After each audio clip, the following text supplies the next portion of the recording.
try out new ideas and innovate and be experimental. Lots of people want us to do this again. I kind of love to, but it wouldn't be new to do it again. But what we'd love to do is, one, open source the design on our website so anyone could actually figure it out and do it. And two, we'd like to gift it to a cycling group or a community group that would then take it on and then use it themselves so that it gets use. It's not just sitting in my shed. It needs some repairs, but yeah, anyway, that's an important thing about Gapfiller, is this idea of sharing our stuff. Dancer mat, I've just come from there. There's a party there tonight. I led some bachata, which is a Dominican Republic dance form. I've never done it before, but the dancer mat is one of our biggest projects, biggest by most ambitious, cost the most money. And it's also really successful because it gets used all the time. So I don't know if people know dancer mat, but the idea is dancer mat, laundromat. There's a washing machine on the side. You go and you plug in your anything with a headphone jack, iPhone, iPod, Discman. Put $2 in the slot, and it activates the lighting and sound for 30 minutes.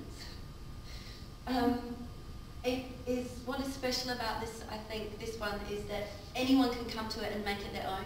So if you dance hip hop, you can come and suddenly it's a place for hip hop. But if you happen to dance salsa, it's a place for salsa, and you can transform the space in that way.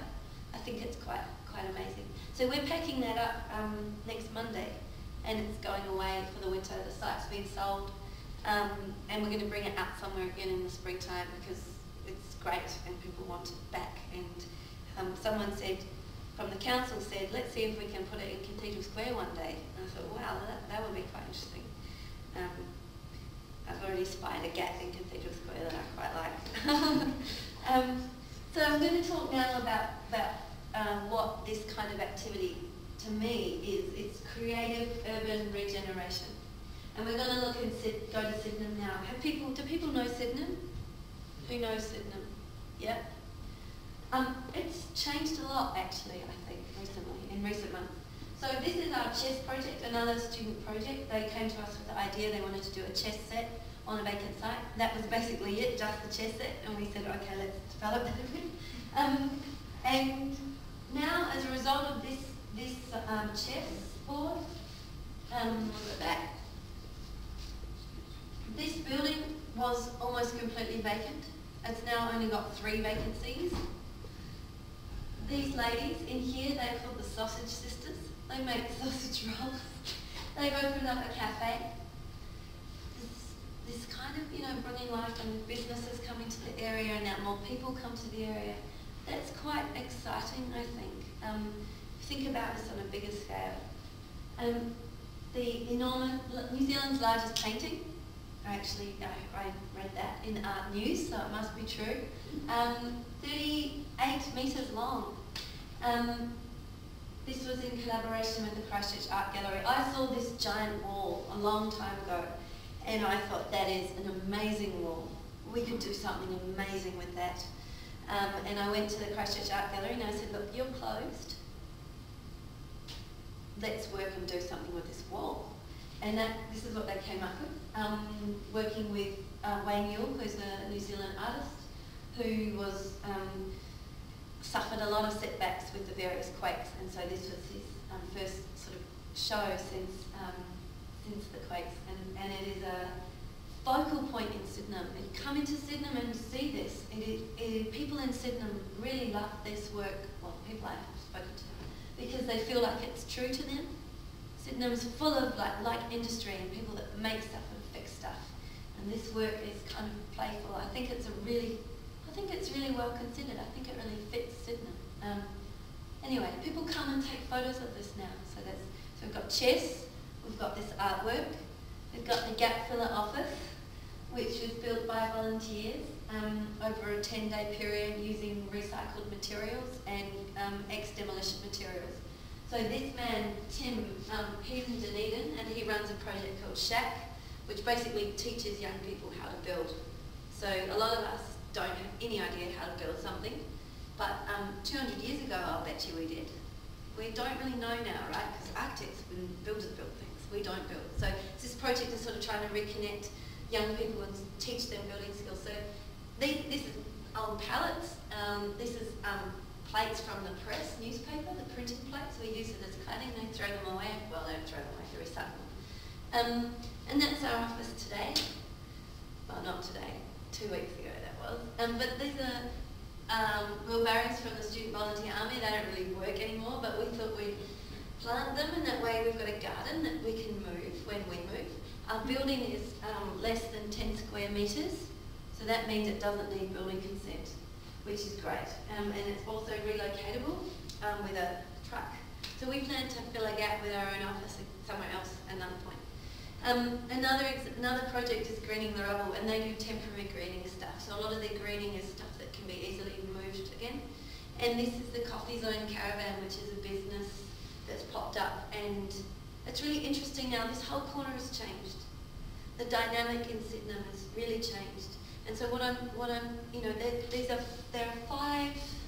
There's actually one more project in Sydenham, but you know, all of these things. If you think about so we've got 1, 2, 3, 4, and there's one more project, which is a painted piano just further down behind that red container. The effect of these things is to help tip the perception of Sydenham from, oh, Sydenham is it's horrible after the earthquakes, to Sydenham's kind of happening now. And that perception is, you know, that's going to get people like you visiting, but it's also going to get businesses deciding to open up in Sydenham. That's really powerful. So I guess what I'm starting to get quite excited about is thinking about how we can play in this way. Because it is about, for me, it's about playing with vacant spaces. How we can consider the city as a kind of blank canvas for all sorts of creative activity, and how we can think about creative urban regeneration in the central city. Because that's where it's at. If we multiply that by, I'm not very good at maths, but what's that, 9, there are 1,300 gaps, so let's say, oh, what about a lot? We multiply that. I'm really not good at maths, especially not under pressure. That on the one hand, that's really, really quite bad, but on the other hand, that's a lot of opportunity.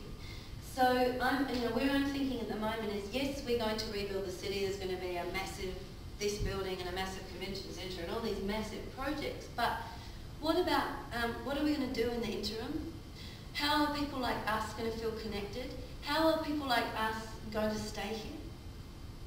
I mean, I don't know how many of us are going to, younger people who once they finish study are just going to sit around going, well, you know, one day the city will be rebuilt. If we can create opportunities in this rebuilding process for people, I think that's quite exciting in this sort of transitional phase. So let's think about what that might look like. Okay, vacant shops, vacant buildings. There are a lot of those. A lot of them have for lease signs on them. Some of them are yellow stickered, which is problematic. Can't really use those.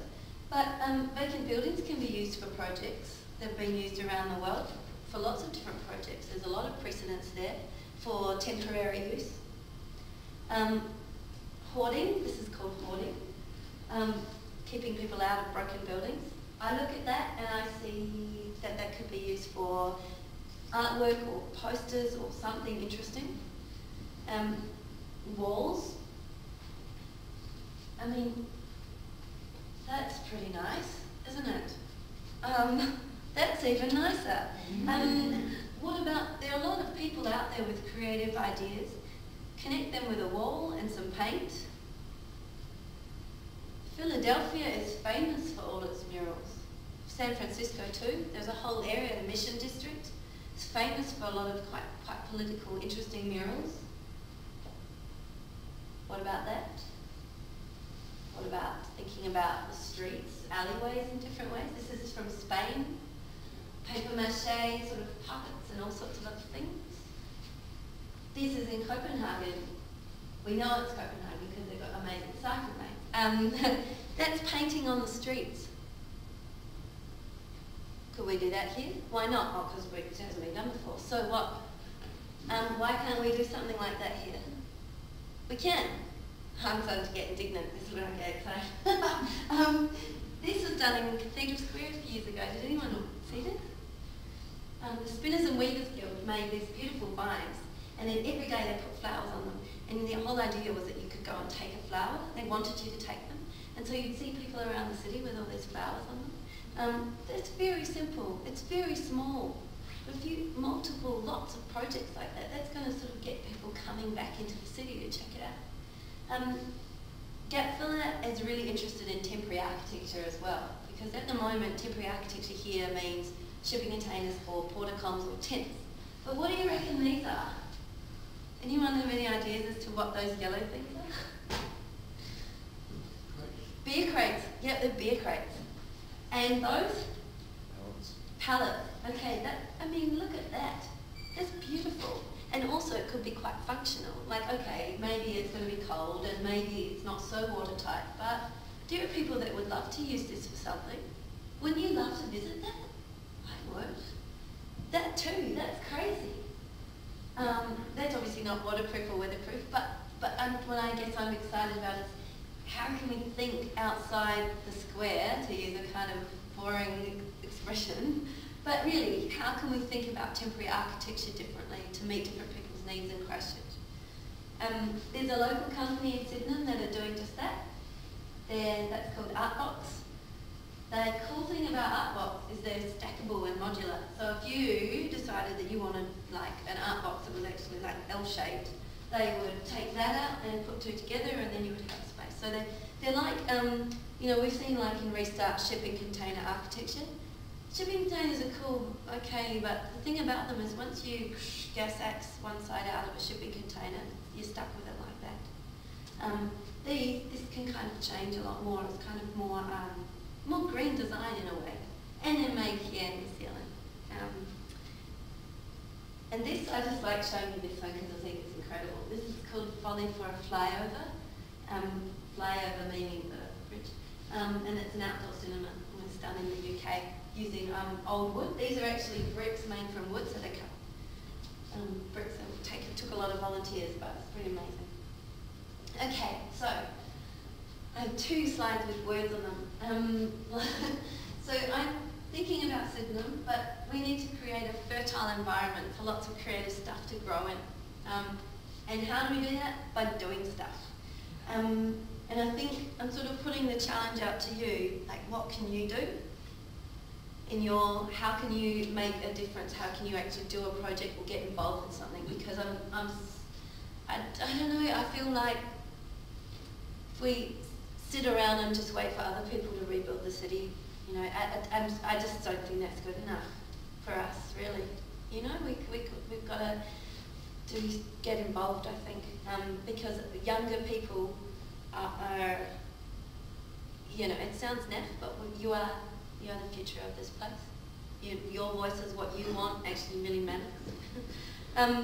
So we have some capacity to help other people's ideas happen. So Gapfiller projects, some of the ideas come from outside of us, some of them come from within Gapfiller, but we don't want to be a bottleneck.